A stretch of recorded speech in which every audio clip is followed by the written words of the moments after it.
Hello friends, welcome to easy notes for you online study channel. आप सबके अपने YouTube channel पे आप सभी का बहुत बहुत स्वागत है। फ्रेंड्स, जल्दी से वीडियो को स्टार्ट करने से पहले एक बारी कंफर्म कर दीजिए आप लोगों को ऑडियो विजुअल प्रॉपर सुनाई दे रहा है, दिखाई दे रहा है कि नहीं दे रहा है।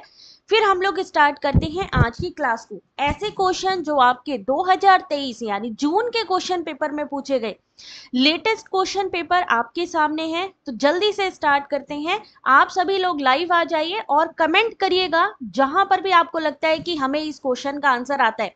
अगर आपको लगता है कि नहीं, हमें इस क्वेश्चन का आंसर नहीं आता है, इट मीन्स कि आपको वहां पे और प्रैक्टिस की जरूरत है, क्योंकि ये क्वेश्चन आपका लेटेस्ट है और ऐसे ही क्वेश्चन के जो पैटर्न के क्वेश्चन हैं आपको आने वाले एग्जाम में देखने को मिलने वाले हैं। तो चलिए जल्दी से स्टार्ट करते हैं। एक बारी कंफर्म कर दो, थम्स अप कर दो अगर आप लोगों को प्रॉपर दिख रहा है। जल्दी से एक बार थम्स अप कर दो जिससे कि मुझे पता चल जाए।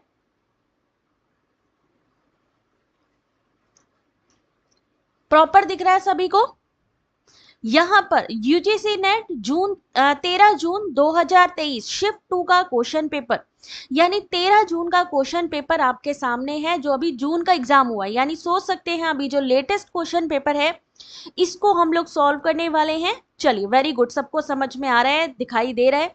तो हमने डीआई का क्वेश्चन आप लोगों को सॉल्व करके दिखाया था। ये देख सकते हैं डीआई का क्वेश्चन जिसको हमने सॉल्व किया था।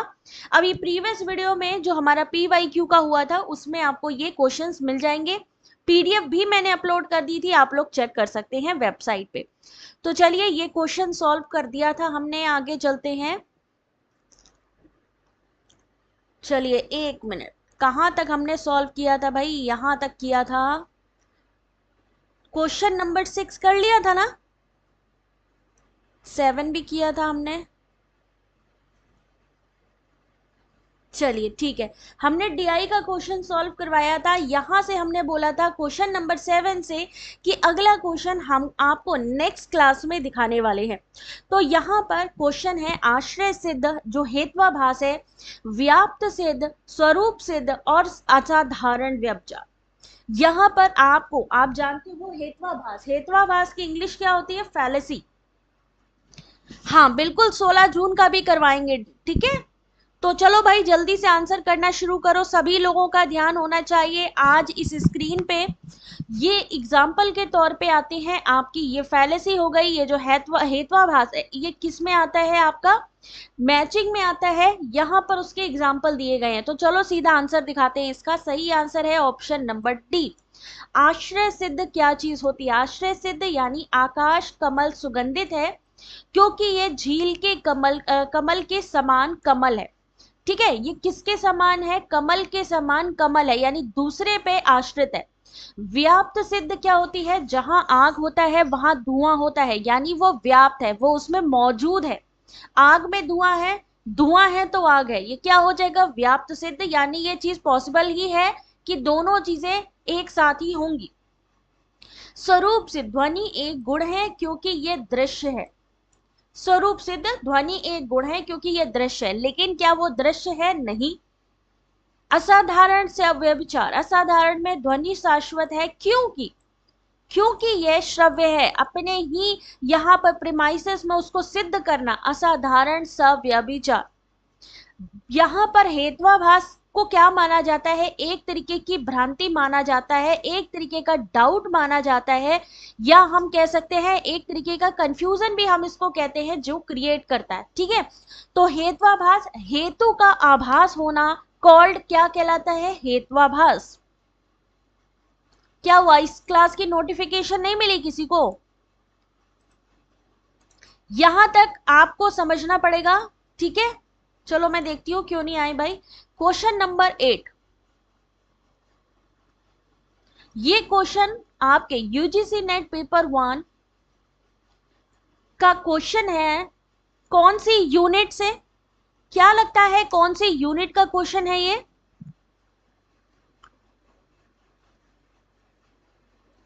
हमने टीचिंग पढ़ा, हमने रिसर्च पढ़ा, ठीक है, बट ये कौन सी यूनिट का क्वेश्चन है हमारे सामने?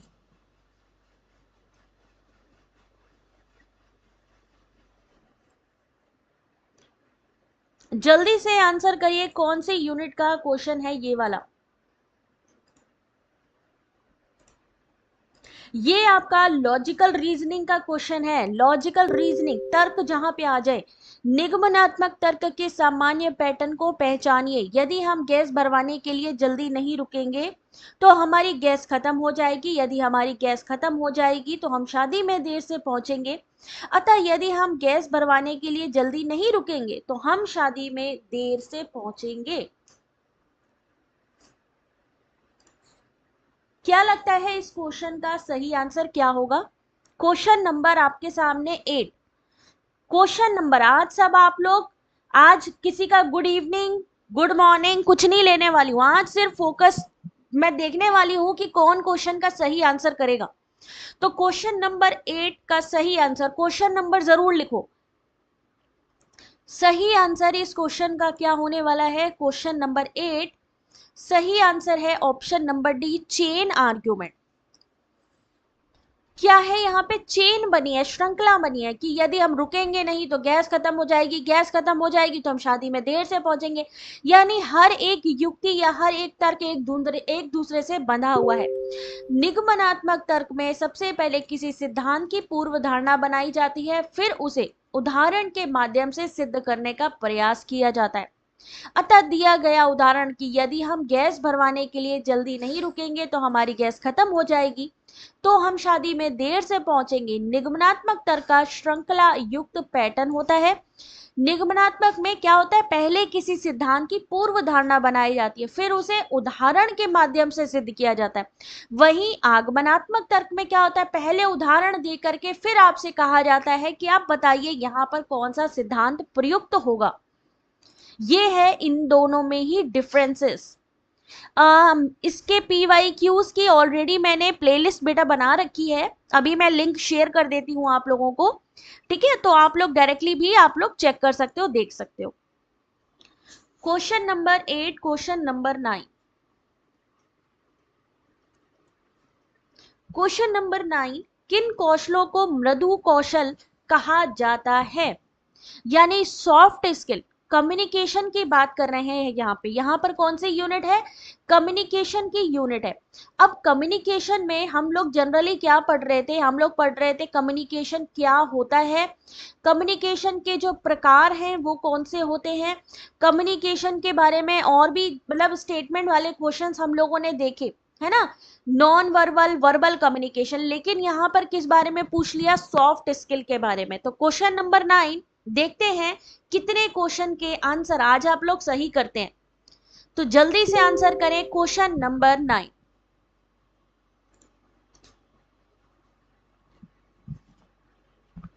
रोशनी, ऑलरेडी बेटा PDF का मैंने आप लोगों को सबको बताया है तरीका डाउनलोड करने का। चाहे आप अपने मोबाइल से डाउनलोड करिए, चाहे आप ये लैपटॉप से करिए, कोई टेंशन ही नहीं है, इतना इजी है। चलो क्वेश्चन नंबर 9 आंसर आना शुरू है। तो सही आंसर देखिए option number C, ACDNE only. मृदु कौशल यानी सॉफ्ट स्किल किसको कहा जाता है? डिसीजन मेकिंग होना। मार्केटिंग एक अलग चीज हो गया, कम्युनिकेशन होना, आपका कॉन्फ्लिक्ट रेजोल्यूशन, कोई मतभेद हो तो उसको सॉल्व कर सके, लीडरशिप, ये 4 चीजें आती हैं। सॉफ्ट स्किल, सॉफ्ट स्किल उन्हें पावर स्किल्स भी कहते हैं, कॉमन स्किल्स भी कहते हैं और कोर स्किल्स के रूप में भी जाना जाता है। इसके अंतर्गत पहले क्या आता है? समस्या समाधान। मान लीजिए कोई प्रॉब्लम आ गई तो आप उसको हैंडल कर पाए, उसको सॉल्व कर पाए, किसी से कम्युनिकेशन कर पाए, लीडरशिप आपके अंदर हो पाए, जो आप करना चाहते हो सब सुने उस बात को, मतभेद समाधान होना चाहिए, निर्णय यानी डिसीजन लेने की क्षमता, टीम वर्क और डिजिटल साक्षरता। सॉफ्ट स्किल के अंतर्गत ये सारी चीजें आपकी आती हैं। Question number 10। अब ये क्वेश्चन भी आपका कम्युनिकेशन से है और आप देखिए क्या पूछा गया है। टेलीविजन, धारावाहिक स्थिति, परक, सुखांतिकी और कॉमिक्स निम्नलिखित में से किसके अंश हैं? Soap, sitcoms and comics.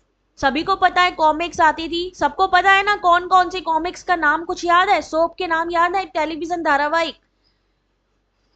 Question number 10। अब देखते हैं इस क्वेश्चन का आंसर कौन सही देता है।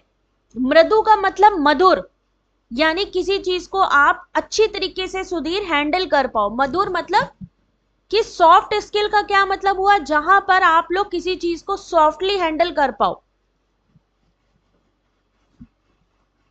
Question number 10, very good job, बहुत बढ़िया, बेहतरीन, सही आंसर है आप लोगों का। 10,000 रुपए जीत गए भाई आप लोग केबीसी में।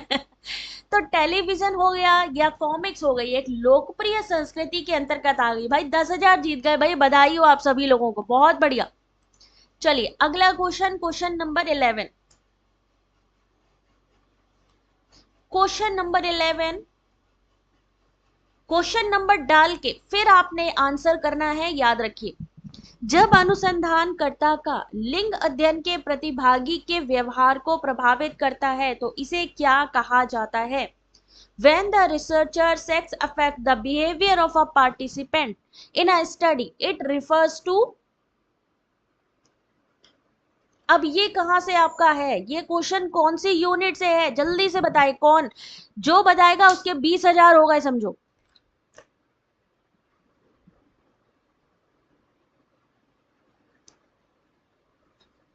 ये कौन सी यूनिट से क्वेश्चन है? क्वेश्चन नंबर 11 अकाउंट में नहीं आया, अच्छा भैया, वेरी गुड। सी आंसर सही है, बायो सोशल इफेक्ट यानी जैव सामाजिक प्रभाव। जब अनुसंधानकर्ता का लिंग अध्ययन के प्रतिभागी व्यवहार को प्रभावित करता है तो उसे जैव सामाजिक प्रभाव कहा जाता है। ये unit very good. Moments of call, research aptitude, बिल्कुल सही है। 2022-23 के पीवाईक्यू सुधीर वही चल रहा है बेटा सेशन। यहां पे आप लोग 13 जून का लेटेस्ट क्वेश्चन पेपर देख रहे हैं, 13 जून 2023 का, ठीक है। चलो अगला क्वेश्चन, क्वेश्चन नंबर 12। ये है आपका एग्जैक्ट पैटर्न एग्जाम का, देख सकते हैं किस तरीके के क्वेश्चन आपसे पूछे जा रहे हैं, किस यूनिट से क्वेश्चन है, ये आपको क्या लगता है? क्योंकि होता क्या है, हम लोग एग्जाम देके तो आ जाते हैं लेकिन हम लोगों को यही नहीं पता चलता है कि कौन सा क्वेश्चन कौन सी यूनिट से पूछा गया है। रिसर्च एप्टीट्यूड, बिल्कुल सही जवाब आपका। चलो आज मेरा फोकस सिर्फ इस पे रहेगा कि आप लोग, आपके सारे क्वेश्चन का बेटा आप आंसर मिलेगा, लेकिन अभी क्लास अटेंड करो पहले पूरा।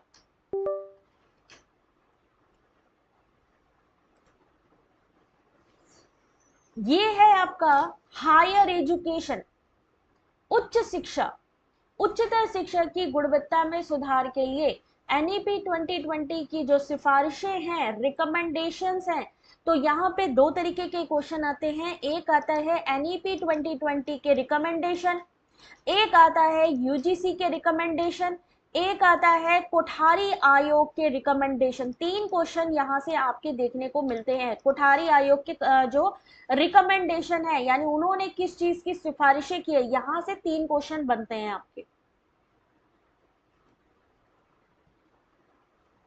क्वेश्चन नंबर 12, हेलन, अभी बेटा उसका भी अभी हम वीडियो के लास्ट में सारी चीजें क्लियर करेंगे, अभी आप लोग आराम से पहले क्वेश्चंस को देखो।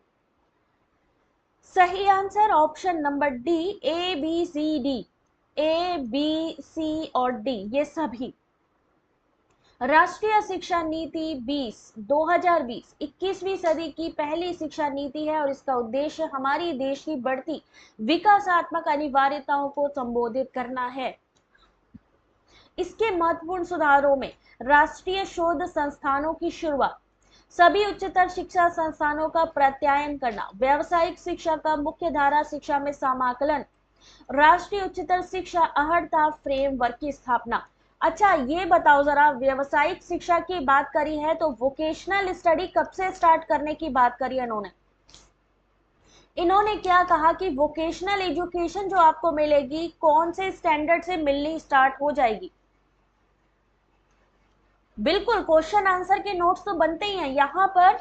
मनु एक बारी आप बेटा वीडियो की सेटिंग पे जा करके देखिए कि कहाँ पे क्वेश्चन आपको प्रॉपर दिख रहा है, क्योंकि ये क्वेश्चन काफी लेंदी हैं। आप देख सकते हो एक क्वेश्चन के ही यहाँ पे 8 ऑप्शंस दिए गए हैं।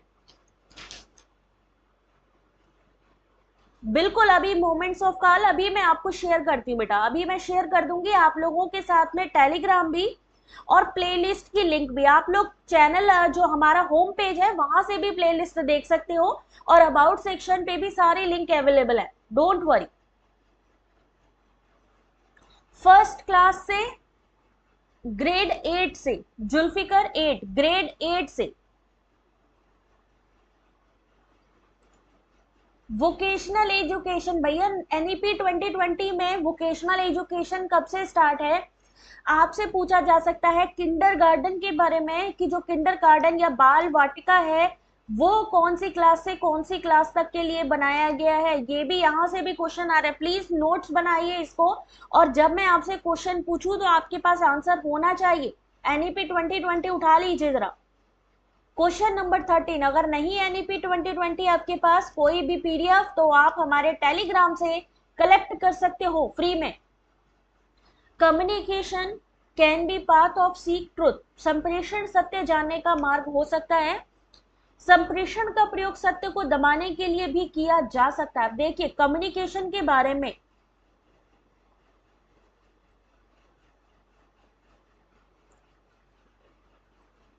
रागनी अभी प्रॉपर दिख रहे बेटा? Manisha grade 8 very good. संप्रेषण सत्य जानने का मार्ग भी हो सकता है और सत्य को दबाने के लिए भी किया जा सकता है। उपासना ने आंसर किया सी और प्रियंका ने किया है ए। चलो देखते हैं भाई इसका आंसर। ऑप्शन नंबर ए, दोनों ही चीजें सही हैं। इस क्वेश्चन का सही आंसर दोनों ही है, यानी दोनों ही चीजें सही हैं। सत्य क्या हो सकता है? उससे आप सच को बाहर भी ला सकते हो, आप उसको छुपा भी सकते हो अपने कम्युनिकेशन के थ्रू।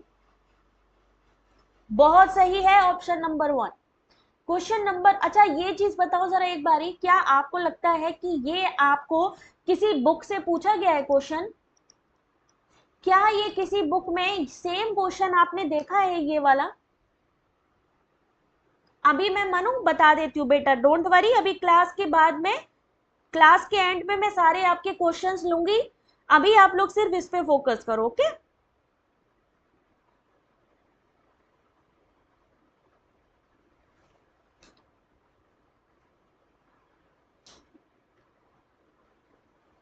चलिए, क्या आपने ऐसे क्वेश्चन देखे हैं? नहीं देखे हैं?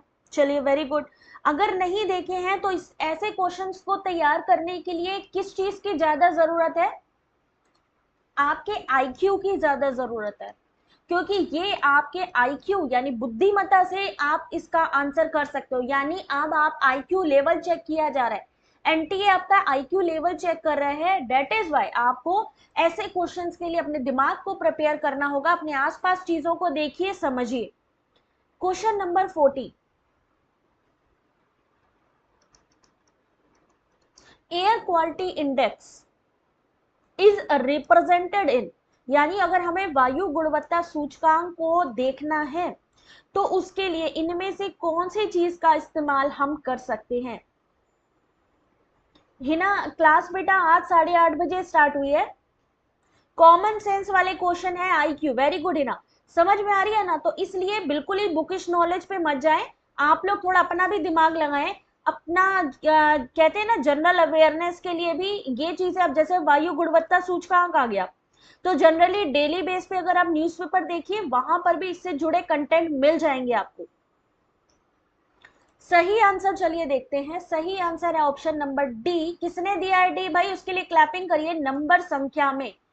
डी किसने किसने दिया है? Very good job. Question number 14, Amisha question number क्या दिया बेटा? Upasana, Helen very good. और किसका था?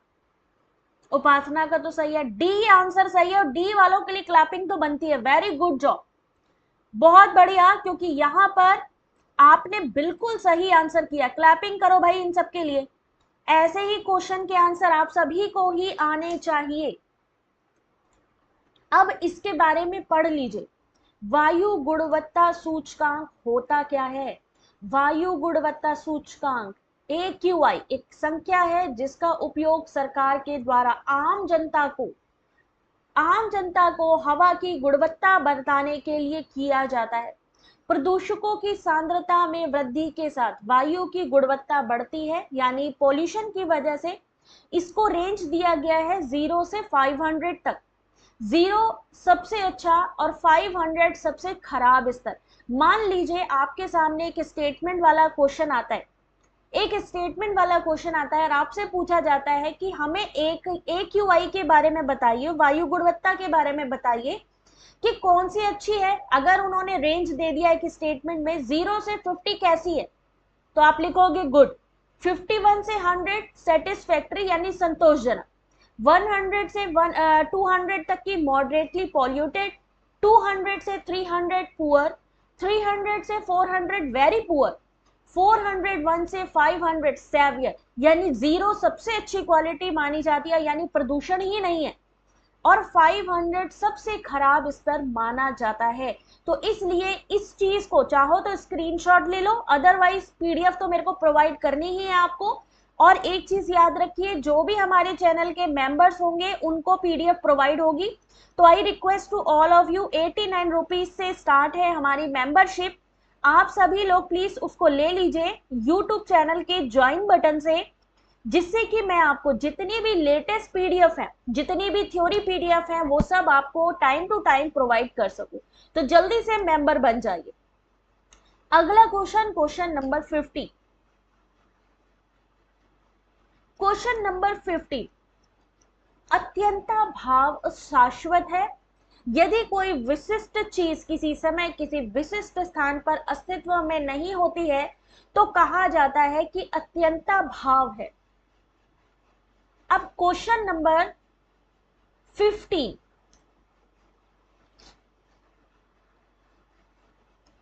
जब आप मेंबरशिप लेते हो तो YouTube आपको, अगर आप मेरे थ्रू लेते हो तो ग्रीन कलर का आपका नाम आएगा, अगर YouTube की तरफ से लेते हो तो ब्लू रंग का आ जाएगा।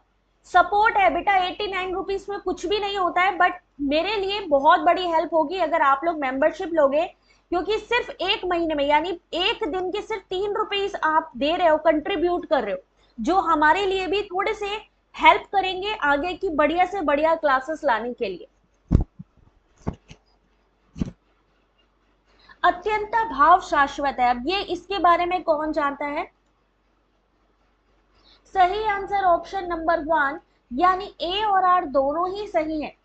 अत्यंत भाव शाश्वत है क्योंकि यदि कोई विशिष्ट चीज किसी समय विशिष्ट स्थान पर अस्तित्व में नहीं है, तो कहा जाता है कि अत्यंत भाव है। अत्यंत, हिंदी में अगर हम कहें अत्यंत प्लस भाव, यानी जिसका बहुत अभाव हो, अत्यंत अभाव हो। अत्यंत यानी अत्यंत अभाव, जिसका कि बहुत ज्यादा अभाव हो, उसे हम क्या कहेंगे? अत्यंत अभाव। अब इसको ये लोग इंग्लिश में या हिंदी में भी अनुपलब्धि लिख सकते थे, इसे हम क्या लिख सकते थे? अनुपलब्धि भी लिख सकते थे, लेकिन वही चीज को इन्होंने कन्वर्ट कर दिया अत्यंता भाव में।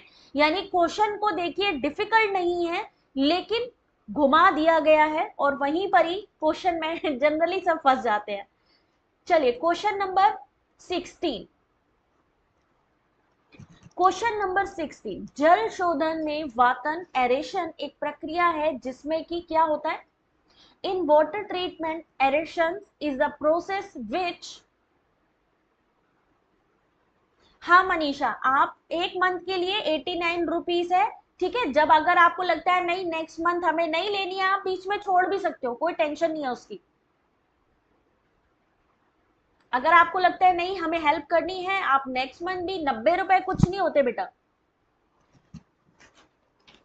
जल शोधन में यानी वाटर ट्रीटमेंट में, जैसा कि आप जानते हो इस समय स्वच्छता पखवाड़ा चल रहा है, अगर आपको याद हो स्वच्छता पखवाड़ा चल रहा है ना, सितंबर का उन्होंने निकाला हुआ है। तो नेचुरल सी बात है, क्योंकि अभी अक्टूबर आ रहे हैं, आपसे आने वाले टाइम में ये बहुत ज्यादा, ये जो इस समय आपका स्वच्छता अभियान है उससे जरूरी चीजें पूछेंगे। तो यहाँ पर क्वेश्चन नंबर 16 ऑप्शन नंबर 1, अतिरिक्त और आपत्तिजनक गैसों को निकाला जाता है। जल शोधन में वातन का उपयोग करके अतिरिक्त और आपत्तिजनक गैसों को निकाला जाता है। इसे कार्बन डाइऑक्साइड जैसे विभिन्न विघटित गैसों को हटाने के लिए प्रयोग किया जाता है। और लौह, मैग्नीज, हाइड्रोजन सल्फाइड वाष्पशील कार्बनिक रसायन जैसे धातुओं का ऑक्सीकरण होता है। नहीं, आज बेटा थ्योरी क्लास नहीं करी है मैंने, ठीक है, आज मैंने डायरेक्टली आप लोगों के लिए PYQ उठाया हुआ है। चलिए अगला क्वेश्चन, क्वेश्चन नंबर 70।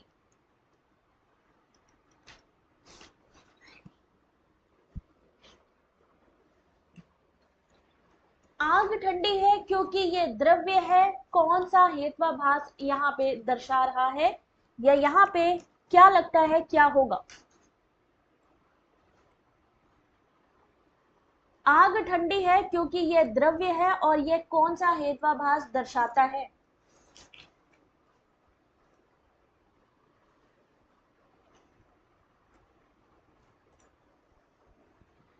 विरुद्ध, बाधित, असिद्ध। असिद्ध का क्या मतलब है? जिसको आप प्रूव ही ना कर सको। असिद्ध का मतलब ही है असिद्ध, बाधित, विरुद्ध। चलो देखते हैं question number 70। Option number B बाधित।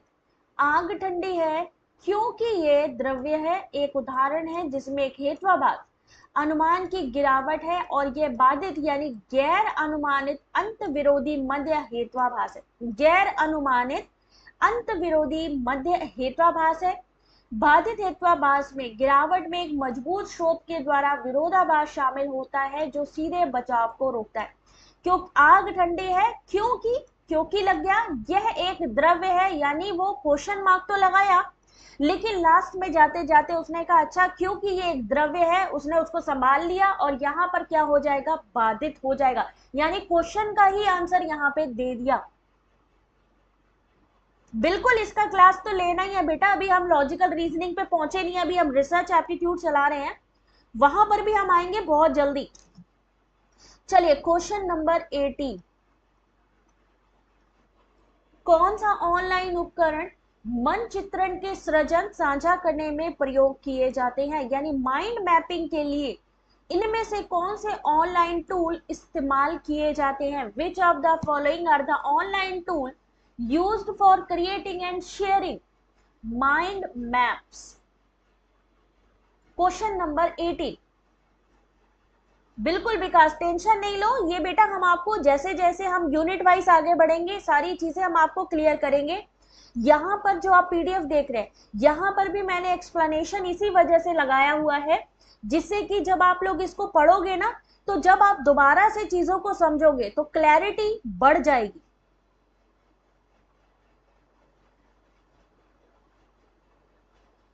अब मान लीजिए अब आप लोग इसको लिए हो, आपने पढ़ा कि मैम ने एक ऑप्शन दिखाया गूगल, एक दिखाया फ्लिप ग्रिड, एक दिखाया माइंड मिस्टर, गूगल फॉर्म और माइरो।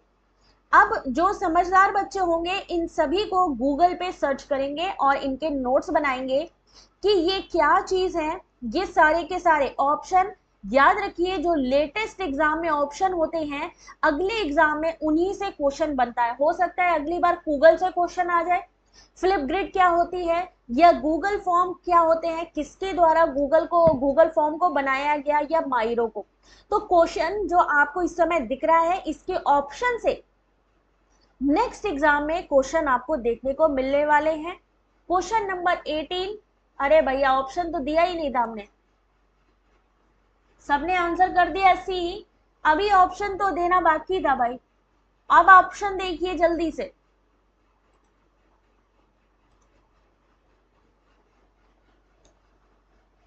अब ऑप्शन देखिए,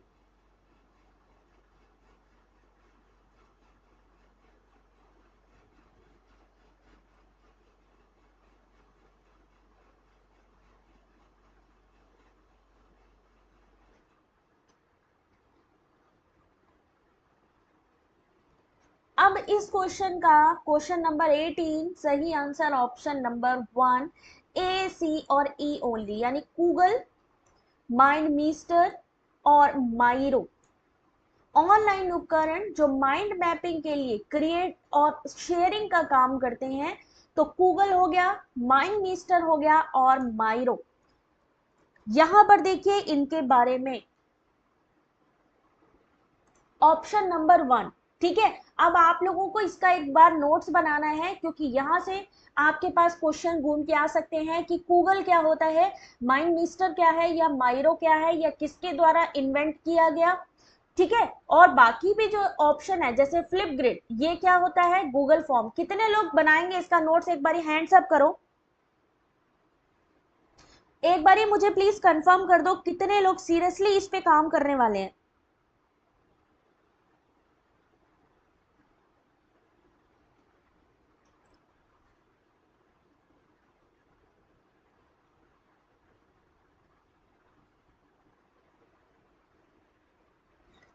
क्योंकि यहां से क्वेश्चन आपका आएगा 100%। Question number 90। ओ भाई साहब, क्या क्वेश्चन डाला इन्होंने। अब आप सोचो किस लेवल का क्वेश्चन आपसे किया जा रहा है, यूपीएससी के लेवल को मात दिया जा रहा है। पहले क्या होता था, यूपीएससी को मात दिया जा रहा है, पहले आपसे नॉर्मल क्वेश्चंस होते थे, लेकिन अभी एग्जाम्पल देख के आपसे पूछा जा रहा है। युक्ति का अवलोकन करें और सही उत्तर का चयन करें। सभी सुअर भेड़े हैं, सभी भेड़े बकरियां हैं, अतः सभी सुअर बकरियां हैं। इसमें क्या विकल्प है जो सही है, उसका चयन करना है। वेरी गुड, सारे नोट्स बेटा बना लोगे ना, उतना ही बेनिफिट है। जो जो बताते चले वो तो करना ही है। अब ये देखो, सुअर और भेड़, पता नहीं क्या क्या डाल दिया, कौन बना रहा है पेपर इनका। लाइक करते चलो बेटा, अपने शेयर करते रहो ये वीडियो, अपने ग्रुप्स में अपने फ्रेंड्स को सबको शेयर करो, जिससे कि सब लोग समझ पाए कि कैसा एग्जाम में क्वेश्चन आ रहा है, कैसे तैयारी करनी है हमें। देख रहे हो, ये यूजीसी नेट पेपर 1 का क्वेश्चन है, जो जून में पूछा गया क्वेश्चन है।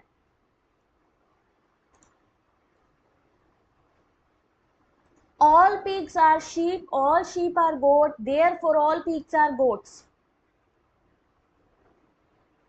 अब यहाँ पे आपको किस चीज की सबसे ज्यादा जरूरत होगी, आंसर करना तो तुक्का भी मार देंगे, मुझे पता है सॉल्व किया नहीं गया अभी तक, ये अभी तक सॉल्व नहीं किया गया है। स्टडी में नींद आती है क्योंकि हम उस चीज के लिए इंटरेस्ट नहीं ले रहे। अभी यहाँ पर आपसे कहा जाए कि भैया आपको जो है कोई इंटरेस्टिंग सी चीज दिखा दी गई, अभी सीमा हैदर के बारे में सारी न्यूज आ रही है, सीमा हैदर के बारे में इतनी न्यूज आती है, सब उसको आराम से देखते हैं, ना उसको नींद आएगी ना कुछ होएगा, ठीक है। अभी खान सर में देखा आपने, खान सर ने राखी का पूरा अरेंजमेंट किया, मतलब आप लोगों को क्या चाहिए, पढ़ाई के साथ साथ इंटरटेनमेंट। इंटरटेनमेंट नहीं होगा तो तुम लोग क्या करोगे, नींद आने लगेगी, फैक्ट है ये। यहां पे किस चीज का यूज करेंगे पहले तो ये बता दो। नहीं बेटा, आज रिसर्च की क्लास नहीं ली, मैंने कहा आज वो क्लास ली जाए जो आपके एग्जाम में सबसे पहले पूछी जाएगी। इसमें अगर हमें इसे सॉल्व करना है तो हमें किस चीज का इस्तेमाल करना पड़ेगा, ये कोई नहीं कहेगा कि तुक्के का इस्तेमाल करना है। कैसे आंसर निकाला बेटा इसका, आंसर जो निकाल रहे हो आप कैसे निकाल रहे हो ये तो बताओ पहले। आपको सबसे पहले बेटा वेन डायग्राम बनाना है। वेन डायग्राम क्या लिखा है, ऑल पिग्स क्या है, आर शिप, ठीक है। फिर इन्होंने कहा ऑल शेप आर गोट्स, जितनी भी शीप है वो क्या है, गोट है। Therefore all pigs are goats, all pigs are goats, यानी ये स्टेटमेंट सही बन रहा है, सभी सुअर बकरियां हैं, सही बन रहा है स्टेटमेंट। तो यहां पर क्वेश्चन नंबर 19 क्या लग रहा है, अब आंसर आपको निकाल के बता दिया, अब इसमें क्या हम ऑप्शन निकालेंगे यहां से, सभी भेड़ बकरियां हैं, अगर यहाँ पे सिद्ध हो रहा है तो ऑप्शन नंबर 1 होगा, यानी एक वैध युक्ति है, क्योंकि यदि आधार वाक्य सत्य है तो निष्कर्ष भी सत्य होगा। अगर हमारे प्रीमाइसेस ने प्रूफ कर दिया है कि वो ट्रू है, प्रीमाइस 1 प्रीमाइस 2, कौन सा है premise 1, all pigs are sheep, premise 2 all sheep are goat, सही है। तो दोनों अगर आधार वाक्य सही है तो जो हमारा कंक्लूजन है, जो हमारा निष्कर्ष है, वो भी सही होगा। ये वेन डायग्राम से आपका निकल आएगा ये क्वेश्चन का सही आंसर। ये बेटा क्वेश्चन थोड़ा बड़ा है, अभी थोड़ी देर में जब आप रिकॉर्डेड इसको देखोगे ना तो प्रॉपर दिखेगा। Question number 20, main function of mass media are to.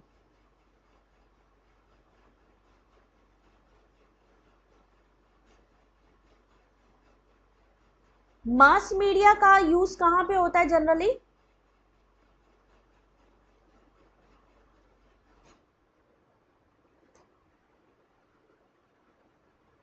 हम मास मीडिया का इस्तेमाल कहां करते हैं?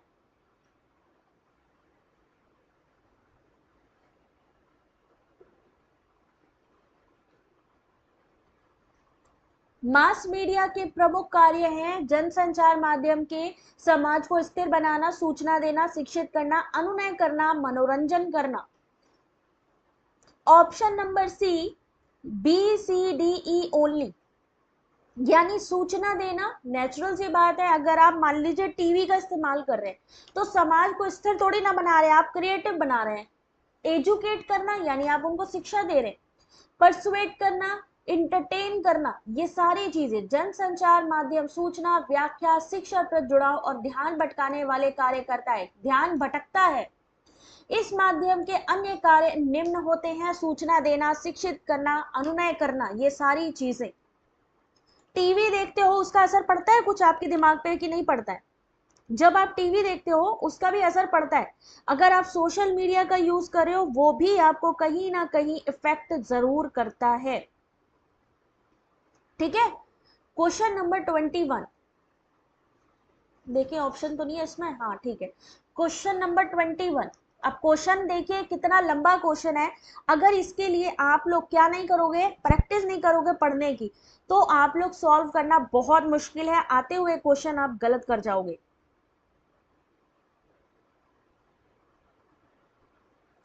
क्वेश्चन नंबर 21, समावेशी अधिगम वातावरण का एक उदाहरण। Example of an inclusive learning environment.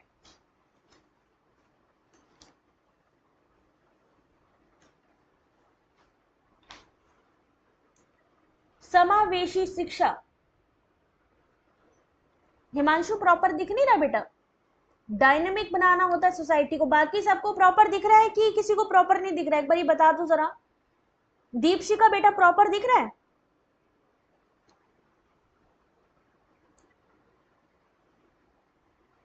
पहली बात हमें पता होनी चाहिए इंक्लूसिव शिक्षा होती क्या है। एक ऐसी कक्षा जहां पे सभी विद्यार्थियों को अपने विशिष्ट अनुभव, दृष्टिकोण को साझा करने के लिए प्रोत्साहित किया जाता है। क्या किया जाता है? प्रोत्साहित किया जाता है। तो समावेशी inclusive learning environment. Correct answer option number D. कई बच्चों ने तो इसको पूरा पढ़ा ही नहीं होगा क्वेश्चन। ठीक है।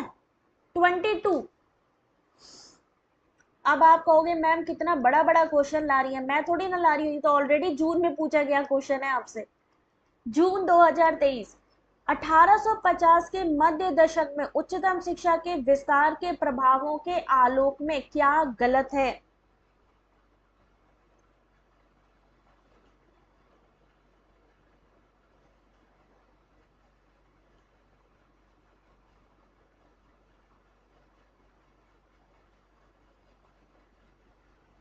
करजन का विश्वविद्यालय सुधार उच्चतर शिक्षा के प्रसार की सरकारी अभिवृत्ति के विकास में उच्च बिंदु। ये प्रयास भारतीय समाज के सुधार, सती प्रथा जैसी बुराइयों को समाज से दूर करने संबंधी व्यापक कार्यक्रमों के भाग। 1857 में 2 विश्वविद्यालय कलकत्ता, मद्रास में स्थापित किए गए तथा महाविद्यालय उच्चतर शिक्षा का एक अभिन्न भाग बन गए और महाविद्यालय में उन्हीं विद्यार्थियों को प्रवेश मिलता था जो प्रवेश परीक्षा में उत्तीर्ण होते थे। 1850 की बात करी गई है यहाँ पे।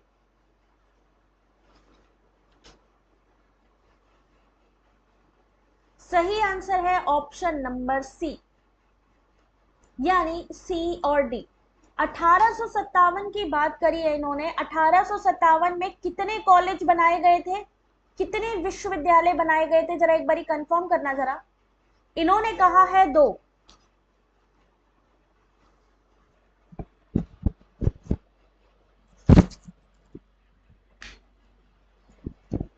इन्होंने कहा है 2, इसीलिए ये गलत हो गया। कितने विश्वविद्यालय 1857 में बनाए गए थे?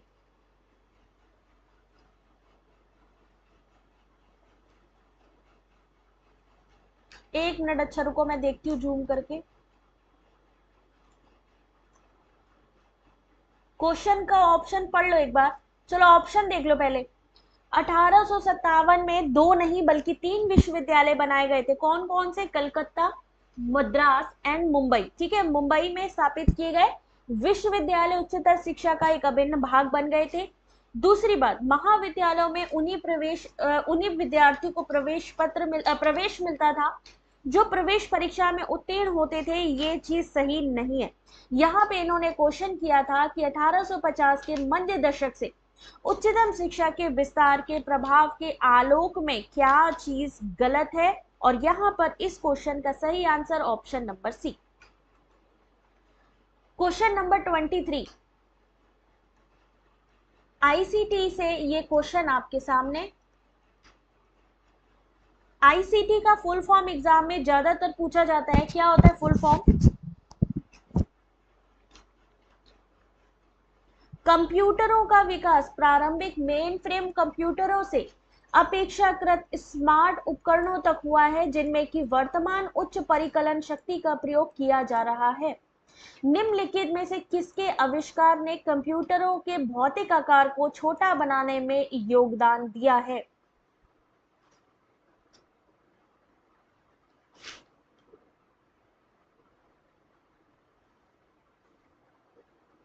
अब आपको ये बताना है कि लेटेस्ट टेक्नोलॉजी में क्या यूज हो रहा है। ये इतना बड़ा जो इन्होंने ये सब लिखा है ना स्टेटमेंट, इसकी कोई जरूरत ही नहीं है। Information communication technology, very good. यहाँ पे सिंपल सी चीज कही है कि जो मेन फ्रेम कंप्यूटर है उनसे ज्यादा स्मार्ट उपकरण जो वर्तमान में यूज हो रहे हैं, तो वो कौन सा अगर हम बात करें?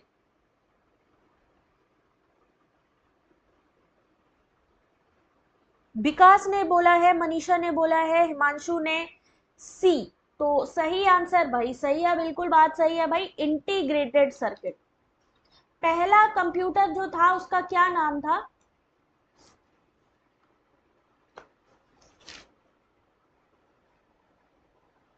कृष्णा बेटा, आप टैली यूट्यूब पे डायरेक्टली ले सकते हो ज्वाइन बटन से, वहां पे क्यूआर की जरूरत नहीं पड़ेगी आपको। आपके सामने ज्वाइन बटन बना होगा, जहां पर आप सब्सक्राइब बटन देखते हो वहीं पर ही, ठीक है, उस पे आप क्लिक करो, आपको डायरेक्टली आप ले सकते हो वहां से। और अगर टेलीग्राम से लेते हो तो आपको क्यूआर कोड में आपको अवेलेबल करा दूंगी। पहले कंप्यूटर का क्या नाम था? पहले जल्दी से ये बताओ, क्या नाम था पहले कंप्यूटर का? Question number 24।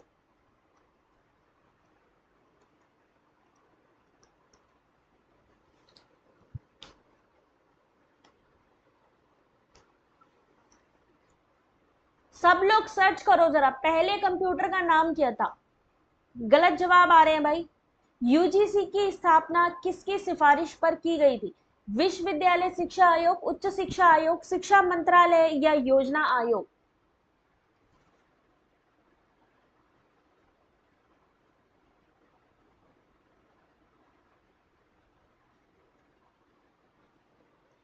नेहा, सबसे पहले कंप्यूटर का नाम पूछा है बेटा, वैक्यूम ट्यूब तो वहां पे कंपोनेंट यूज हुआ था, कंपोनेंट की बात नहीं करी जा रही, पहले कंप्यूटर का नाम पूछा जा रहा है।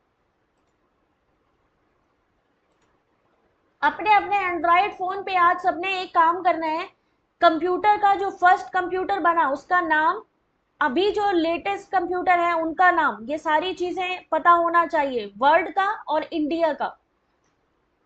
24 सही आंसर, विश्वविद्यालय शिक्षा आयोग। अच्छा, यूजीसी की स्थापना कौन से अधिनियम के तहत हुई थी?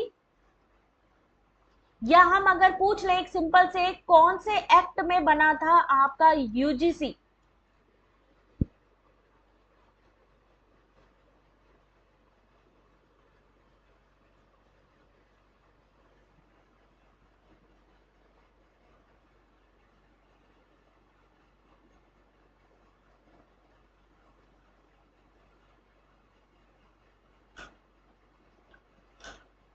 अधिनियम है 1956। इसकी स्थापना विश्वविद्यालय शिक्षा आयोग की सिफारिश पे हुई थी। 28 दिसंबर 1953 को अस्तित्व में आया। लेकिन जो एक्ट यूज किया गया 1956 के अलावा एक और आर्टिकल इसमें जुड़ता है। अब आप मुझे बताइए वो 12A है या 12B है? इनमें से 12A के तहत या 12B के तहत? बताओ भाई, सरिता जल्दी से आंसर करो। विशाल, 12A या 12B? यूजीसी की स्थापना 1956 एक्ट के तहत हुई थी, लेकिन अगर अस्तित्व में आया था सबसे पहले 1953 में स्टार्ट हुआ था, लेकिन अस्तित्व में आया, लेकिन जो अधिनियम के तहत इसको वैधानिक संगठन बनाया गया वो 1956।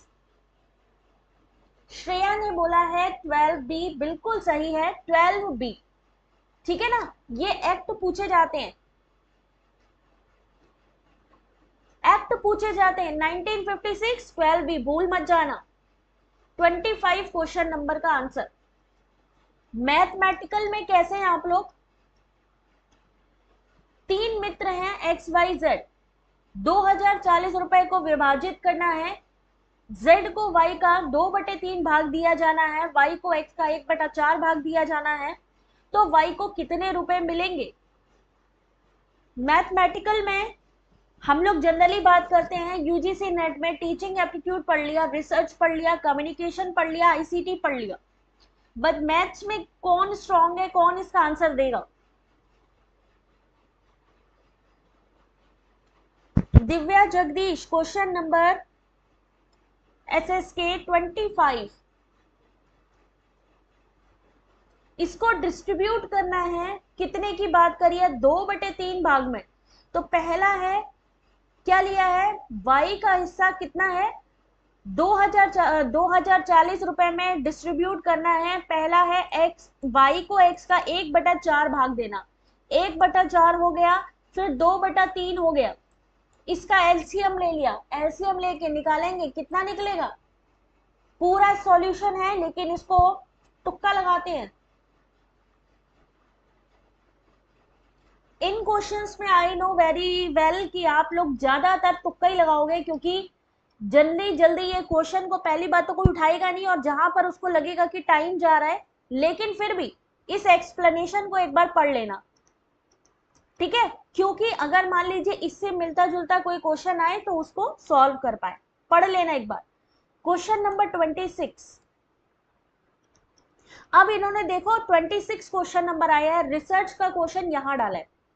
अवलोकनात्मक अनुसंधान में चरों में सक्रिय रूप से हेरफेर किया जाता है और वातावरण को यथासंभव नियंत्रित किया जाता है। ऑब्जर्वेशनल रिसर्च, एक्सपेरिमेंटल पढ़ लिया हमने, एक्शन रिसर्च पढ़ लिया हमने, क्वालिटेटिव क्वांटिटेटिव पढ़ ली, अब ये ऑब्जर्वेशनल आ गई। अवलोकात्मक अनुसंधान आपको कई बाह्य कारणों के प्रभाव को दूर करने की अनुमति देता है। Question number 26। First computer abacus, very good Seema, Seema ने बिल्कुल सही आंसर किया है। अब ये अवलोकात्मक क्या होता है? ऑब्जर्वेशनल, यानी किसी चीज को ऑब्जर्व करना। 26 का आपने आंसर किया है 1, और सही आंसर है ऑप्शन नंबर बी, दोनों ही गलत हैं।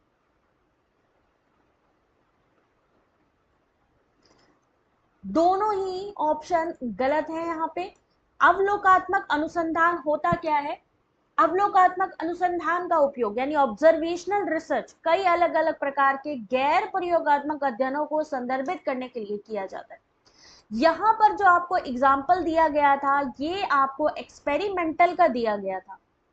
यहाँ जो ये बोला गया ना, हेर फेर करने वाली बात और नियंत्रित करने वाली बात, ये एक्सपेरिमेंटल में आती है, लेकिन अवलोकात्मक में गैर प्रयोगात्मक अध्ययनों को किया जाता है, जिसमें कि व्यवहार को देखा जाता है और दर्ज किया जाता है, यानी किसी को देख के उसको समझना। अवलोकन यानी देखना, अनुसंधान का लक्ष्य एक चर या चर में सेट का वर्णन है। हमें एक्सपेरिमेंटल में कितने चर चाहिए? 2 चर चाहिए, 2 वेरिएबल में हम संबंध देखते हैं, लेकिन अवलोकन अनुसंधान कहता है हम एक चर या चर में यानी एक पर्टिकुलर वेरिएबल में ही हमें सेट का वर्णन करना है। अवलोकात्मक संबंधी अनुसंधान गैर प्रयोगात्मक है, इसमें कोई भी हेर फेर नियंत्रित नहीं किया जाता। इस तरह हम इस दृष्टिकोण का उपयोग करके कारणात्मक निष्कर्ष पर पहुंच सकते हैं। अवलोकन अनुसंधान अध्ययन में जो डेटा एकत्र किया जाता है वो अक्सर गुणात्मक प्रकृति का होता है, लेकिन वे मात्रात्मक भी हो सकते हैं। यहाँ से आपके क्वेश्चन बन सकते हैं। हो सकता है अगली बार आपसे 2 क्वेश्चन पूछ लिए जाएं। पहला क्वेश्चन आपसे पूछा जाए कि एक्सपेरिमेंटल रिसर्च में हेरफेर होता है, आप कहेंगे यस। फिर आपसे पूछा जाए ऑब्जर्वेशनल में हेरफेर होता है कि नहीं होता है, तो अगर आपको पता है कि नहीं ऑब्जर्वेशन में कोई भी हेरफेर नहीं होता है, आप क्लियर हो जाएंगे। इसमें एक चर का प्रयोग होता है, इसमें एक वेरिएबल का प्रयोग होता है, एक्सपेरिमेंटल में 2 या 2 से ज्यादा, क्योंकि उसी के बीच में आप क्या देखते हैं, रिलेशनशिप देखते हैं। ये आपका एक्सपेरिमेंटल किसके अंतर्गत आता है, मात्रात्मक के अंतर्गत आता है। ठीक है, मात्रात्मक यानी क्वांटिटेटिव के अंतर्गत आता है। वहीं आपका ऑब्जर्वेशनल क्वालिटेटिव यानी कि गुणात्मक, ये दोनों के बीच का अंतर है। याद रख लीजिएगा, क्योंकि ये मेरे ख्याल से अभी किसी बुक में, किसी भी लेटेस्ट बुक में ऑब्जर्वेशनल अनुसंधान के बारे में कहीं पर भी नहीं लिखा गया है। और यहाँ पर ये जो एक्सप्लेनेशन है, आपको नेचुरल सी बात है, बहुत ही अच्छा हेल्प करने वाला है। किसी भी बुक में नहीं है ये ऑब्जर्वेशनल, और पूछा जा सकता है क्योंकि अभी पूछा गया है। क्वेश्चन नंबर 27, कमरे के भीतर एक वातावरण में फॉर्मल्डिहाइड का सांद्रण कमरे के बाहर के वातावरण की तुलना में 1000 गुना होता है। फॉर्मल्डिहाइड एक ज्ञात कैंसरजन है।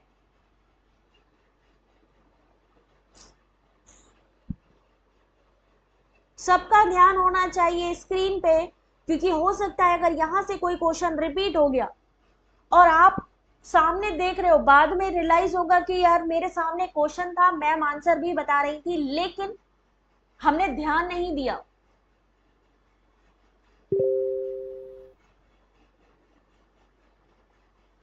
इस क्वेश्चन का सही आंसर 27, क्वेश्चन नंबर सही आंसर है, दोनों सही है, ऑप्शन नंबर 1। कमरे के भीतर के वातावरण में फॉर्मल्डिहाइड का सांद्रण कमरे के बाहर के वातावरण की तुलना में 1000 गुना होता है, और ये एक ज्ञात कैंसरजन है, यानी कि इससे कैंसर होने की संभावना होती है। क्वेश्चन नंबर 28, जब किसी विषय पर अनेक अध्ययनों के एक समान निष्कर्ष निकलते हैं तो मापन क्या दर्शाते हैं, यानी वैलिडिटी, रिसर्च वैलिडिटी का एक क्वेश्चन 28 क्वेश्चन नंबर।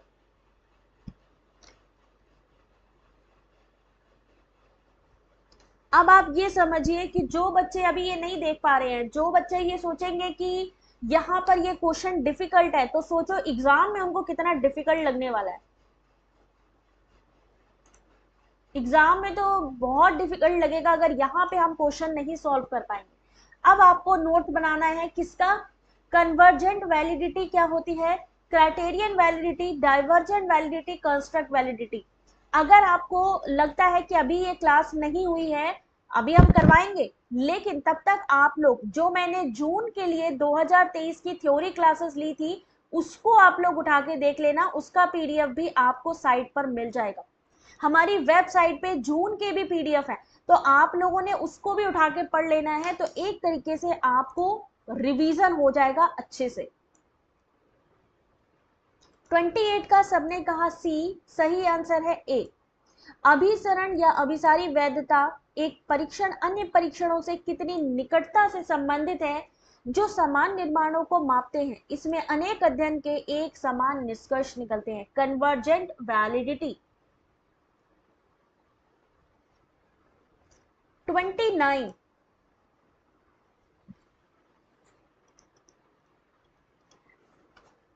क्वेश्चन को पहले मैं जूम कर देती हूं जिससे कि आप लोगों को प्रॉपर दिख जाएगा। पहले क्वेश्चन देखो जरा, और इन क्वेश्चंस को देखने के बाद आपको क्या लगता है कि हमारी तैयारी कितनी है, जल्दी से कमेंट करके बताना जरा कि हमारी इन क्वेश्चंस को देख करके कितनी तैयारी है।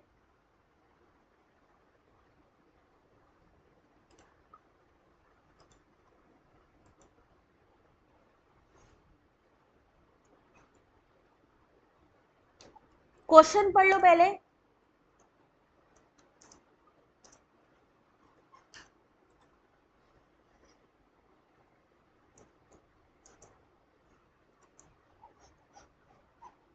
पढ़ लिया क्वेश्चन?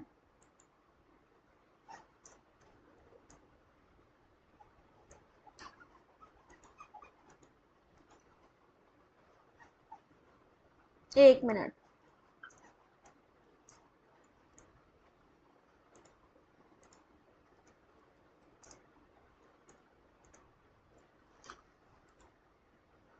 अब देखिए ऑप्शंस। क्वेश्चन नंबर 29, जबरदस्त तैयारी, एक को सही नहीं हुआ। अमित आनंद, रोशनी भी तुक्का ही लगा रही है, यानी जनरली सब लोगों के तुक्के ही लग रहे हैं। सीमा, हिमांशु कैसा लग रहा है बेटा? अभी बेटा ये जून का क्वेश्चन पेपर है, तो सोचो अभी जून वाला एग्जाम जब आपका कंडक्ट कराया गया तो फरवरी में आपका नोटिफिकेशन आया था, किसी को एक्सपेक्टेड नहीं था। तो बहुत से बच्चों ने एग्जाम छोड़ दिया कि नहीं भाई इतनी जल्दी हम तैयारी नहीं कर पाएंगे। तो दिसंबर में आपका कितना हाई कंपटीशन रहेगा और ऐसे क्वेश्चन होंगे, तो सोचिए हमारी तैयारी कितनी है। Question number 29, option number C, एक सही और दूसरा गलत। एक सही और दूसरा गलत। 3D प्रिंटरों का इस्तेमाल करके प्राप्तकर्ता में कृत्रिम अंगों को बिल्कुल फिट रूप से लगाया जा सकता है। OLEDs में LCD LED फॉर्मेट की तुलना में अधिक बिजली की खपत होती है और इस प्रकार अधिक ऊष्मा का उत्पादन होता है, ये सही नहीं है। क्वेश्चन नंबर, अब अगर आपसे पूछ लिया गया, मान लीजिए अभी इन्होंने आपको ये ऑप्शन दिखाया, उनको ये पता है कि अब आपने ये क्वेश्चन रीड किया, अब अगर उन्होंने OLEDs का फुल फॉर्म पूछा तो आप क्या आंसर करेंगे?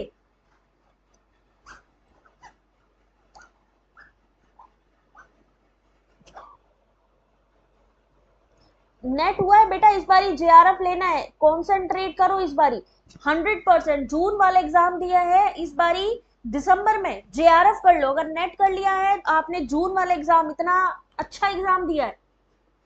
चलो उपासना और हमें ध्यान दें जरा क्वेश्चन पे, अदरवाइज मैं सबके क्वेश्चंस को म्यूट कर दूंगी और आप ही लोगों को आंसर करने को होगा।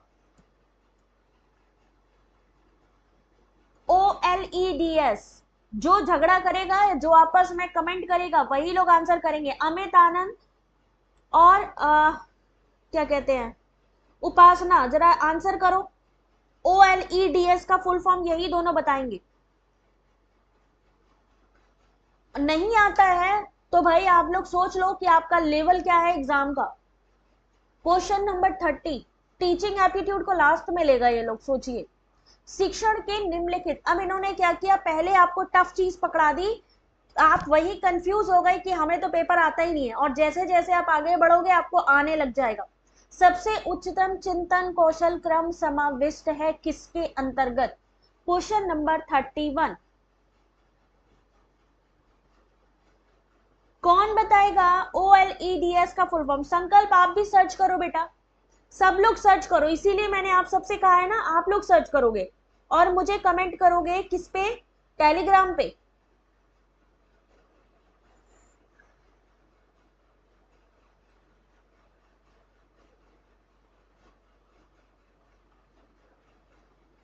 सबसे हाईएस्ट लेवल, सही आंसर रिफ्लेक्टिव लेवल।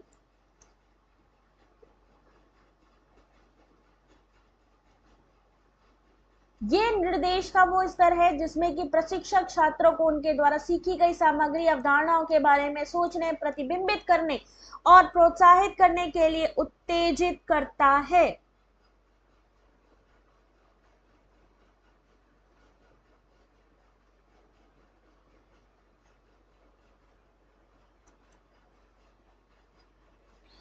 सबसे lowest level very good, memory level, और सबसे हाईएस्ट लेवल है आपका रिफ्लेक्टिव लेवल। क्वेश्चन नंबर 32,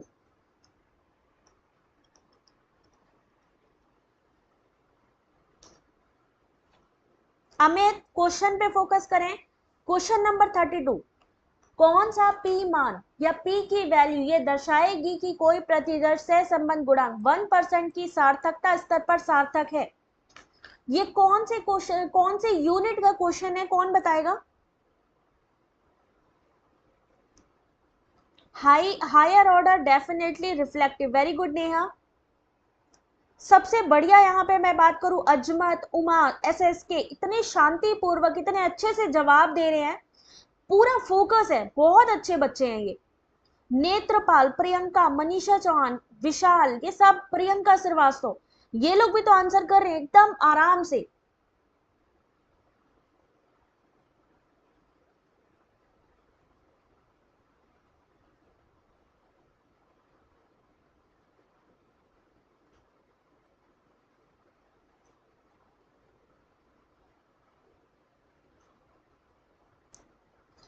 1% की सार्थकता, ऑप्शन नंबर 1 0.005। किसने दिया ऑप्शन नंबर 1? प्रिया राजपूत, सबसे पहले Deepshikha, very good job. Helen, unit 2 research aptitude. Vishal ने भी 1, वेरी गुड वेरी गुड।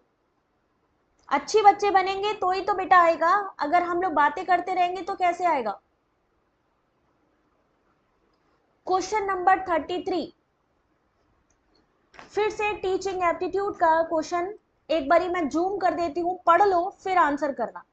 पढ़ लो, मैं जूम कर दे रही हूँ, एक बार पढ़ लो जरा सब लोग इसको।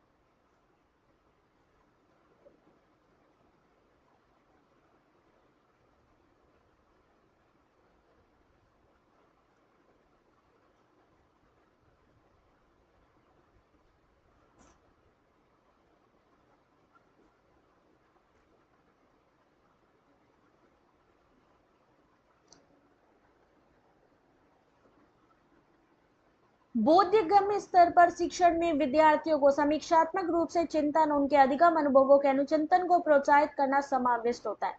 अंडरस्टैंडिंग लेवल की बात हो रही है। मेमोरी लेवल में कहा है कि रटन स्मरण यानी रोट मेमोराइजेशन होता है, आलोचनात्मक चिंतन को प्रोत्साहित नहीं किया जाता। प्रिया आपने भी ये दिया, सॉरी बेटा अभी हमने देख नहीं पाए, ठीक है, चलो प्रिया ने भी दिया।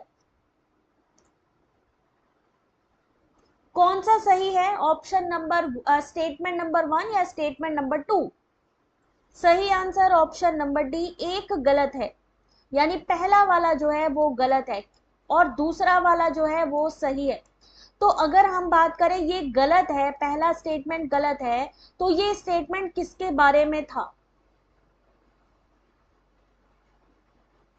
जहां पे इन्होंने लिखा है चिंतन और उनके अधिगम अनुभवों के अनुचिंतन को प्रोत्साहित करना, रिफ्लेक्टिव लेवल है, और इन्होंने क्या बोला था? Understanding level. समझ के स्तर पर शिक्षण एक अधिक विचारशील शिक्षण पद्धति है जिसमें छात्र अवधारणाओं के साथ बातचीत करते हैं, जैसा कि नाम से पता चलता है सामग्री को समझते हैं।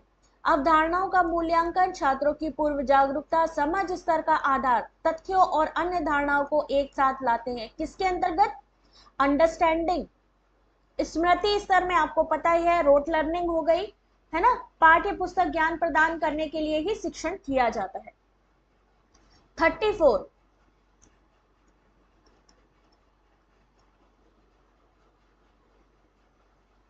वो बेटा जूम ज्यादा हो जाता है ना, इस वजह से पूरा पूरा नहीं दिखाई देता फिर।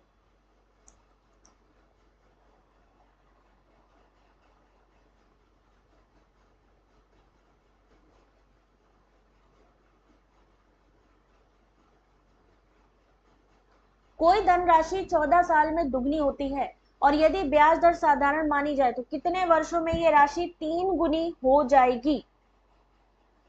दूसरा वाला नहीं दिखा, ये वाला जूम कर दें क्या? इसको सॉल्व करके बताओ जरा क्या आंसर होगा इसका।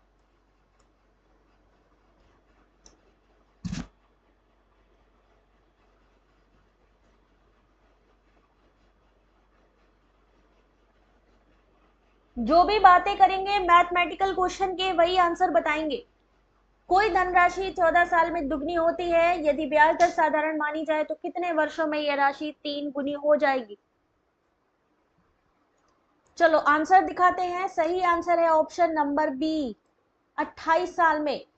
क्या बोला, कितने वर्षों में वो राशि 3 गुनी हो जाएगी? राशि हमें पता ही नहीं है क्योंकि यहाँ पे कोई अमाउंट नहीं दिया गया है, तो हमने उसको मान लिया है पी। समय कितना दिया गया है? 14 साल। कितनी हो जाएगी? दुगनी। तो मिश्र धन कितना हो गया? दुगना।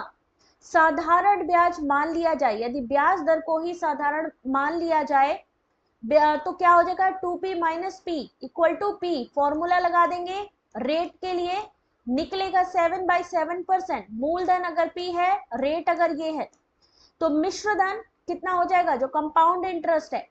साधारण ब्याज, अभीष्ट समय जो दिया गया है निकालेंगे। सही आंसर 28 साल में। क्यूआर बेटा मैं टेलीग्राम पे प्रोवाइड कर पाऊंगी, ठीक है? टेलीग्राम पे जुड़िए, मैं वहां पर आपको देती हूँ। Question number 35। अगर आप लोग इस क्वेश्चन का आंसर नहीं दे पाए, अगर आप इस क्वेश्चन का आंसर नहीं दे पाए तो कोई बात नहीं करेगा क्लास के अंतर्गत।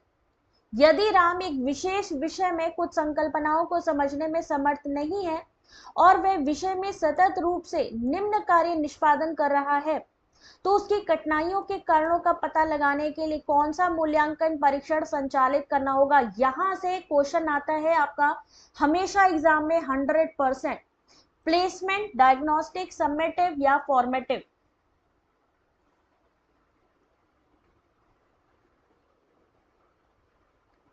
और जिसको भी वीडियो अच्छा लग रहा हो प्लीज जल्दी से वीडियो को लाइक और शेयर जरूर कर देना।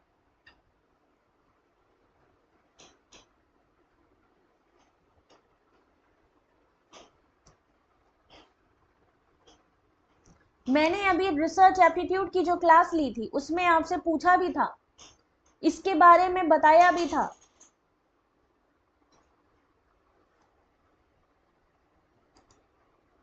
थर्टी फाइव क्वेश्चन नंबर, सही आंसर है इसका ऑप्शन नंबर बी, डायग्नोस्टिक। नैदानिक मूल्यांकन सीखने के दौरान छात्रों की कठिनाइयों का निदान, पता लगाना, समस्या का सटीक आकलन करना।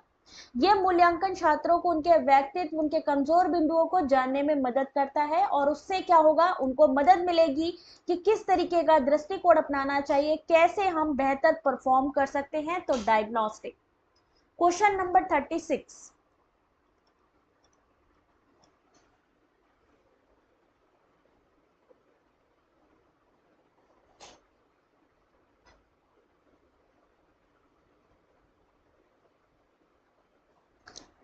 जल की कमी वाले किसी क्षेत्र के रूप में वर्गीकृत, किसी क्षेत्र के लिए जल की उपलब्धता की जो सीमा है वो क्या है?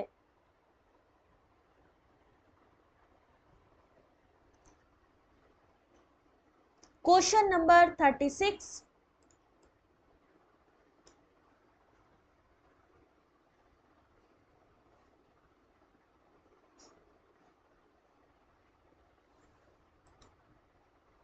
पोल में आंसर तो देखिए, बहुत बेहतरीन आंसर किया है। मतलब 90 से 100% हमारी तैयारी है, 31% लोगों ने कहा है।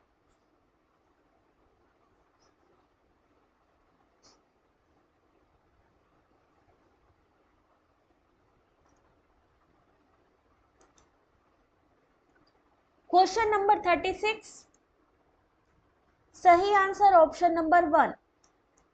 जल की कमी वाले किसी क्षेत्र के रूप में वर्गीकृत जल की उपलब्धता की सीमा 1700 व्यक्ति वर्ष से कम तक है। Option number 1।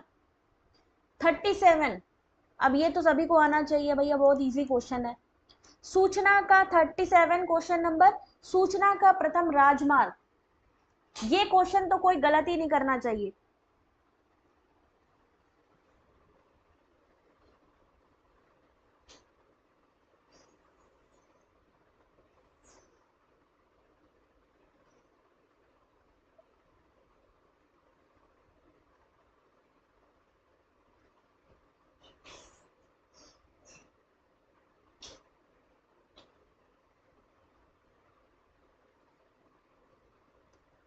सूचना का प्रथम राजमार्ग, the first highway of information.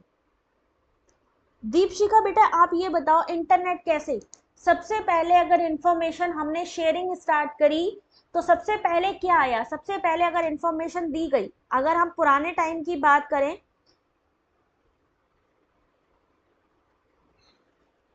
बेटा सबसे पहले क्या आया था? पहला राजमार्ग। टेलीग्राफ नहीं आया था, तार। पहले क्या चलता था? तार नहीं आते थे। अरे भाई साहब तुम लोग क्या कर रहे हो? टेलीग्राफ भाई। ऑप्शन नंबर बी किसने दिया अभी तक की? किसी ने नहीं दिया। किसी ने दिया है? प्रियंका ने दिया, वेरी गुड।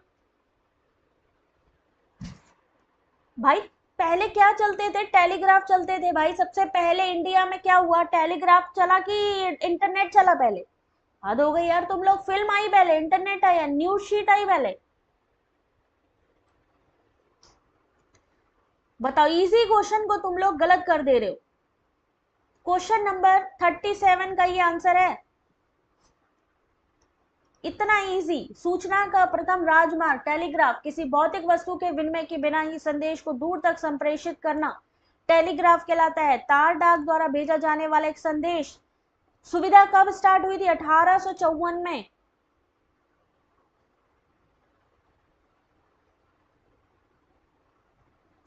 सोचो आप। Question number 38। Browser, HTTPS, URL and cookie, इन चारों के बारे में मैचिंग दी गई है। यहां पे आपको बताना है ब्राउजर क्या होता है, HTTPS क्या है, URL क्या है, कुकीज क्या होती है, और उनका विवरण यानी डिस्क्रिप्शन। प्रिया तुम्हारा सही था बेटा, क्वेश्चन नंबर लिखा करो, इसीलिए हम कह रहे हैं। क्योंकि हो सकता है आप सबसे पहले आंसर करो, लेकिन क्वेश्चन नंबर ना होने की वजह से मुझे नहीं पता चलता बेटा।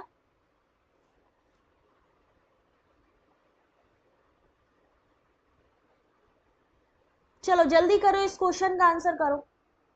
इस मैचिंग का आंसर क्या होगा? ब्राउजर, HTTPS, URL, कुकीज, क्या होता है ये? मैं एक बार जूम करके दिखा दे रही हूं, ठीक है? पढ़ लो एक बार फिर बताना।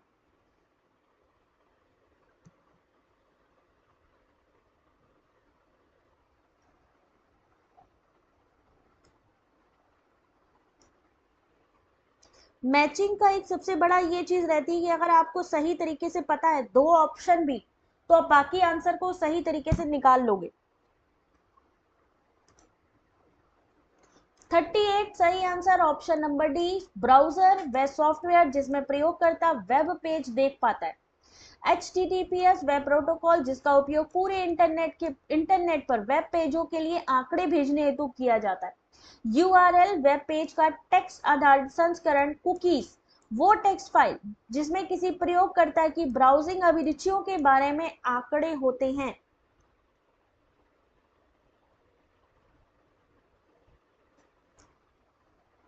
URL का फुल फॉर्म क्या होता है?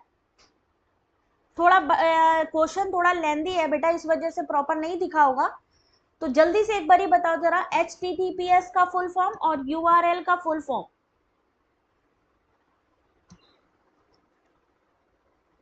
बताते चलो जो क्वेश्चन पूछे जाए। देखो क्वेश्चन ही इतना बड़ा, मैं क्या करूं? क्वेश्चन नंबर 39, क्वेश्चन ही इतना बड़ा है।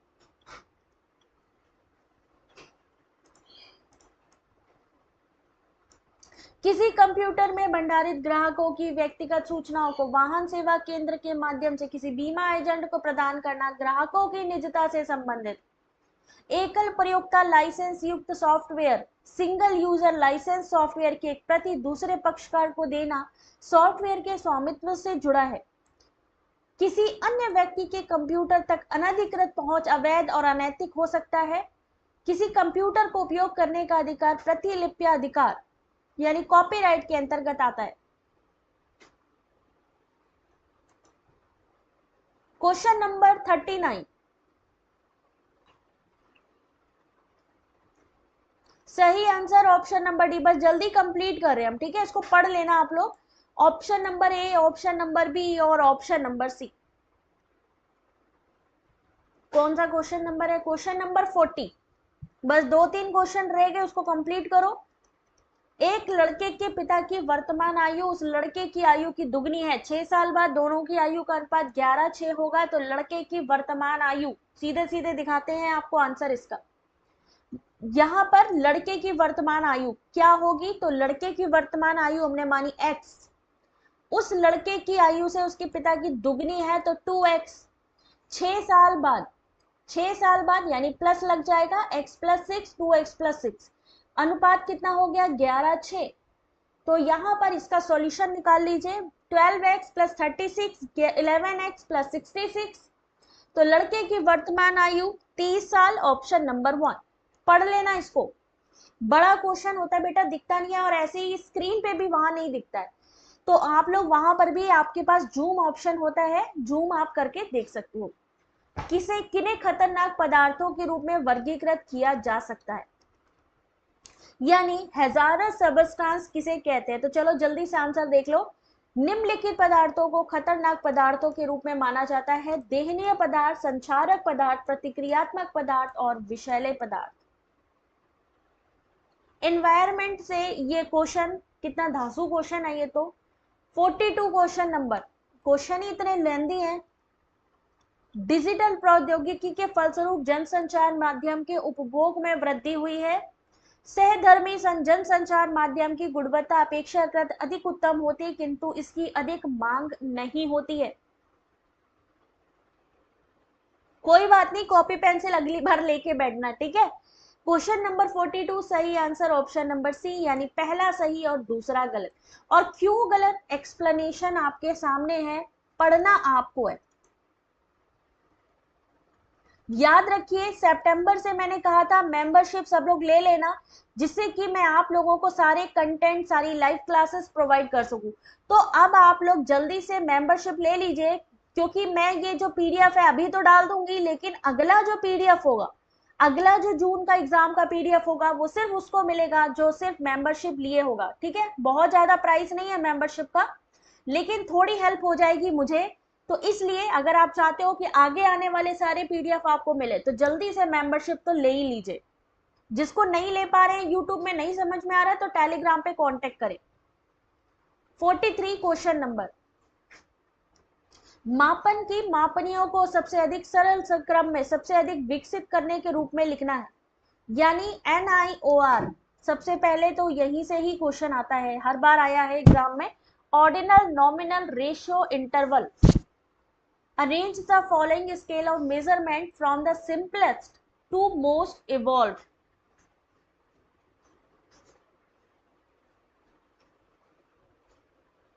आप डायरेक्टली गूगल प्ले नहीं कर सकते, कोई बात नहीं, आप मेरे को टेलीग्राम पे कांटेक्ट करो। वहां पे अगर आप पेटीएम यूज करते हैं, आप गूगल पे यूज करते हैं, आप भीम यूपीआई यूज करते हैं, आप तो आराम से ले सकते हो। मतलब अगर आप नहीं ले पा रहे हो यूट्यूब में, मान लो लग रहा है कि प्ले स्टोर का चक्कर है, कोई टेंशन नहीं है, आप डायरेक्टली भी टेलीग्राम पे कांटेक्ट कर सकते हो। सही आंसर ऑप्शन नंबर डी, यानी सबसे पहले क्या आएगा, नामिक, क्रमिक, अंतराल और लास्ट में आएगा अनुपात। इसके स्टेप इसी तरीके से होते हैं और एग्जाम में पूछे जाते हैं। क्वेश्चन नंबर 44, चलो जल्दी से इस क्वेश्चन का आंसर कर दो। रीजनिंग है और रीजनिंग आप लोगों को आती है, मुझे पता है। अमित, हर महीना अगर मैं कह दूं अगर आप लोगों से कि हर महीने के हिसाब से मैं 499 चार्ज करने वाली हूं, क्योंकि 2200 से ज्यादा तो पेपर 1 की पीडीएफ है, और हर एक टेलीग्राम पेपर 2 में अगर मैं बात करूं तो कम से कम 1000 पीडीएफ तो उनमें है। उसके अलावा वेबसाइट में बात करूं तो इतना सारा कंटेंट है, जो हमारी थ्योरी क्लासेस है। ये जो क्वेश्चन पेपर आप देख रहे हैं, ये कहीं पर भी आपको नहीं मिलेगा, और अगर मिलेगा तो आपसे अच्छा खासा पैसा चार्ज किया जाएगा सिर्फ एक क्वेश्चन पेपर का। अगर मैं आपसे कह दूं कि मेरे को हर महीने 499 का ही बैच चलाने वाली हूं, तो कितने लोग लोगे इस चीज को। और अगर वही चीज मैं आपसे कह रही हूँ सिंपलेस्ट सा कि आप 89 रुपीज का मेंबरशिप ले लो, तो ये ज्यादा डिफिकल्ट है या ये ज्यादा डिफिकल्ट है, सोच के बताना।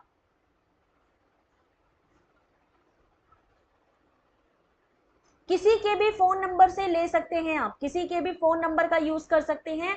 उनके पास यूपीआई आईडी होनी चाहिए, मोबाइल नंबर चाहिए, उस पर भी ट्रांसफर कर सकते हो, यूपीआई आईडी से ट्रांसफर कर सकते हो, बैंक अकाउंट से भी ट्रांसफर कर सकते हो। तो अब आप ये सोचो कि मैं कर दूं इस चीज को, क्योंकि आप जानते हो कि ये जो कंटेंट है, ये बड़े से बड़ा इंस्टीट्यूट भी आपको ना तो फ्री प्रोवाइड करेगा और ना ही आपके ऊपर काम करेगा।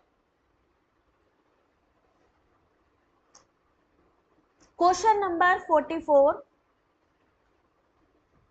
सही आंसर ऑप्शन नंबर डी। तो फिर कोई बात नहीं, अगर जो नहीं ले पा रहे हैं कोई बात नहीं, वो लोग वीडियो को देखिए और वहां से भी स्क्रीनशॉट ले सकते हो। फिर स्क्रीनशॉट लेने को थोड़ी ना मना किया किसी ने, फिर आप स्क्रीनशॉट डायरेक्टली ले सकते हो। पेंट 93546, एक्सेल के लिए 78271। ये जो इतना एक्सप्लेनेशन के साथ, आपको क्या लग रहा है ये जो पीडीएफ बनाया है, ये जो प्रेजेंटेशन बनाई है, इसको बनाने में 1 घंटा लगता है और आप लोग पढ़ते नहीं हो इस चीज को। क्यों? क्योंकि ये सब फ्री में दे रही हूं आप लोगों को। जब इसमें आप कुछ पे करोगे तो आपको इसकी वैल्यू समझ में आएगी। एक्सेप्ट को किस प्रकार कूदबद्ध करेंगे? जैसे हमने पेंट को किया, एक्सेल को किया, सेम एक्सेप्ट को करेंगे। और यहां सही आंसर ऑप्शन नंबर डी होगा 322796। क्वेश्चन नंबर 45, कोई भी एक्सप्लेनेशन नहीं देता है साथ में, यहां तो पूरी पूरी पीडीएफ हम आपको प्रोवाइड कर रहे हैं। वैदिक काल में पुरुष और महिला दोनों को शिक्षा अधिगम्य थी। वुड डिस्पैच में पहली बार इस बात को मान्यता दी कि सरकार को नारी शिक्षा के लिए खुलकर और स्नेहपूर्ण सहायता प्रदान करनी चाहिए। लास्ट क्वेश्चन है यहां का। चलो जल्दी से आंसर करो, लास्ट क्वेश्चन।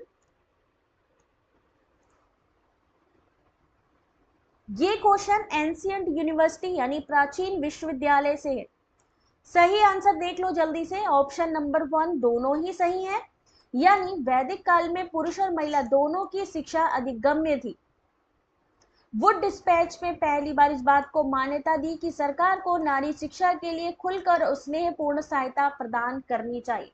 तो अब ये पीडीएफ मैं वेबसाइट पर डालने जा रही हूँ। आप लोग हमारी वेबसाइट की लिंक इसी वीडियो के डिस्क्रिप्शन पे चेक कर सकते हो। इतनी सारी कंटेंट जहां पे आपको अपडेट भी मिल रही है, सिलेबस भी मिल रहा है, थ्योरी क्लासेस भी मिल रही हैं, क्वेश्चन पेपर भी मिल रहे हैं, एमसीक्यूज भी मिल रहे हैं, मॉक टेस्ट भी हो रहा है, ये सारी चीजें। और मैं 1 मिनट दिखा भी देती हूँ कि कहाँ से आप, 1 मिनट होल्ड करो, जल्दी जल्दी से मैं सबको दिखा दूं। मेंबरशिप भी किधर से ले सकते हो और किधर से आप साइट को सर्च कर सकते हो। 1 मिनट होल्ड करो बस।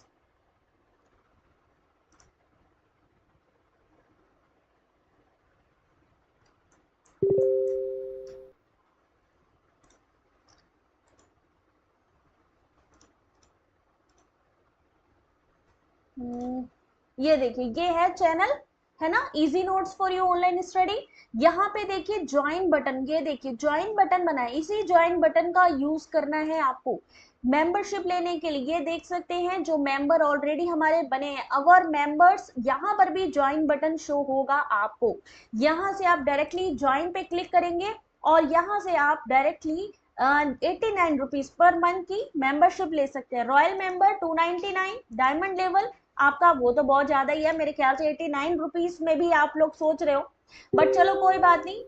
और यहाँ पर आपको गूगल पे आएंगे easy notes for you online स्टडी.in।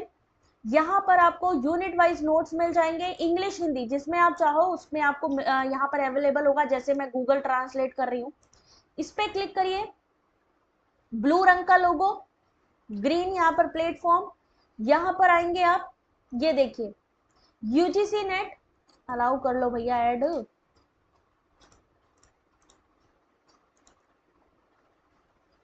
ये देखो भाई, यहाँ पे यूजीसी नेट स्टडी मटेरियल में सिलेबस पेपर डाउनलोड करने के लिए आप चाहो तो यहाँ पे नोट्स वगैरह सारे चीज हैं। दिसंबर 2023 का ये यहाँ पर आपको यूनिट वाइज नोट्स मिलेंगे।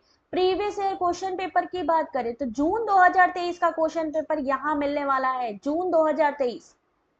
ठीक है, पीवाईक्यू फरवरी मार्च के क्वेश्चन पेपर यहाँ पे हैं, unit wise note, MCQ, mock test, ये सारी जानकारी है यहाँ पे। सिर्फ आपको एक क्लिक करना है और सारी इंफॉर्मेशन आपके सामने, कुछ ज्यादा आपको सर्च करने की भी जरूरत नहीं पड़ेगी। तो चलिए अब मिलते हैं आपसे नेक्स्ट क्लास में। जाने से पहले फीडबैक देते जाइए कि आपको क्लास कैसी लगी। मिलेंगे आपसे कल, तब तक के लिए अपना ध्यान रखें। Take care, God bless you.